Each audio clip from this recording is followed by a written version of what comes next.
रहीम दोस्तों, रमज़ान मुबारक के महीने में अमूमन बहुत सी चीज़ें ऐसी हैं जो लोगों के जहन में आती हैं कि अगर हम रोज़े के अंदर इस चीज़ को कर लें तो शायद हमारा रोज़ा फासिद हो जाएगा।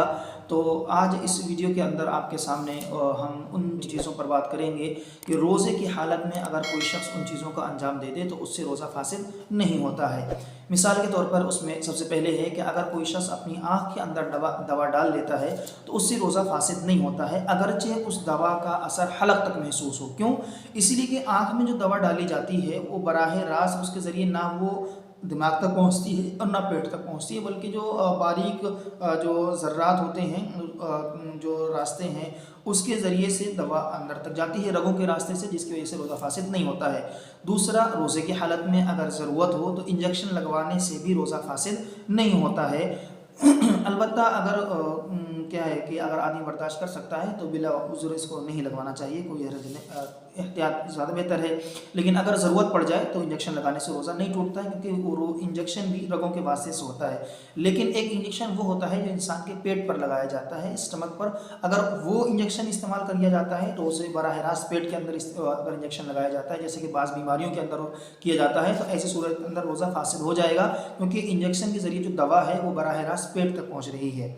इसी तरीके से ग्लूकोज की बोतल जो होती है उसको चढ़ाने से रोज़ा फासिद नहीं होता है। अलबत्ता बिला उज़्र या बिला मजबूरी नहीं चढ़वाना चाहिए। एहतियात ये है कि रात के वक्त को इख्तियार करे, लेकिन मजबूरी आ जाए तो ऐसी सूरत के अंदर लगवाने की गुंजाइश है, क्योंकि उसके ज़रिए भी जो पानी है, जो दवा है या पानी है, वो इंसान की रगों के रास्तों से होकर के जाता है, जिससे रोज़ा फासिद नहीं होता है। इसी तरीके से मिसवाक करने से रोज़े की हालत के अंदर रोज़ा फासिद नहीं होता है, चाहे वो नीम की ही मिसवाक क्यों ना हो, उससे कड़वाहट चाहे महसूस हो, लेकिन उससे रोज़ा फासिद नहीं होता है। नंबर 5 कि इंसान को सोते वक्त अगर नहाने की ज़रूरत पेश आ जाए, इसे नाइट फॉल कहते हैं, ऐसी सूरत के अंदर भी रोज़ा फासिद नहीं होता है। इसी तरीके से ब्लड टेस्ट कराना, यानी कि ब्लड को टेस्ट कराने के लिए देना, निकलवाना, उससे भी रोज़ा फासिद नहीं होता है। लेकिन इतना नहीं निकलवाना चाहिए कि रोज़े में कमज़ोरी महसूस हो, रोज़े पे असर पड़े। अगर रोज़े पे असर पड़ेगा जिसकी वजह से, तो रोज़ा मकरूह हो जाएगा।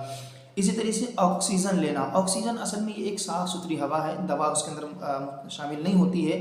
अगर रोज़े के अंदर उसकी ज़रूरत हो तो कोई शख्स ऑक्सीजन लेता है, सिर्फ साफ़ सुथरी हवा, तो उससे भी रोज़ा फासिद नहीं होता है। ऐसे ही आँखों में सुरमा लगाने से भी रोज़ा फासिद नहीं होता है, सर में तेल लगाने से भी रोज़ा फासिद नहीं होता है। इसी तरीके से एक आदमी जा रहा हो और रोज़े की हालत में हो और जाते जाते यह बात कर रहा हो और कोई मक्खी या मच्छर आकर उसके हलक में दाखिल हो जाए, उसने उसको निगलने का इरादा नहीं किया, लेकिन बगैर उसके इरादे के वो हलक के अंदर दाखिल होकर चला जाए, ऐसी सूरत के अंदर भी उसका रोज़ा नहीं टूटता है। ऐसे ही कोई शख्स है जो हौज़ के अंदर या तालाब के अंदर या नदी में नहा रहा था और नहाने की वजह से बिला इख्तियार कान के अंदर अगर पानी की बूंदें चली जाएं, तो ऐसी सूरत के अंदर भी रोज़ा फासिद नहीं होता है। ऐसे ही कोई शख्स सो कर के उठा और सो कर के उठने के बाद उसको नहाने की ज़रूरत महसूस हुई, लेकिन अभी वक्त बहुत कम था, तो ऐसी सूरत के अंदर वो सहरी खा कर के रोज़ा रख सकता है, कोई हरज नहीं है।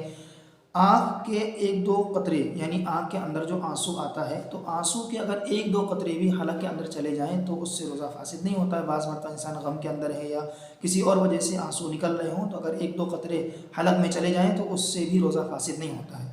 जैसे रोज़े के अंदर कान को साफ़ करना, चाहे जो तीली वगैरह इस्तेमाल करते हैं उसके ज़रिए अगर कान को साफ़ किया जाए तो उससे भी रोज़ा फासिद नहीं होता है। ये कुछ चीज़ें ऐसी हैं अमूमन जो हर साल लोग इस चीज़ को मालूम करते हैं, क्या इन चीज़ों से रोज़ा फासिद हो जाता है कि नहीं हो जाता है, लोगों के जहन में डाउट रहता है। तो याद रखें कि इन चीज़ों से रोज़ा फासिद नहीं होता है, इसीलिए इनको जहन में रखें, और अगर कभी ऐसे वाक़े पेश आ जाए तो परेशान ना हो।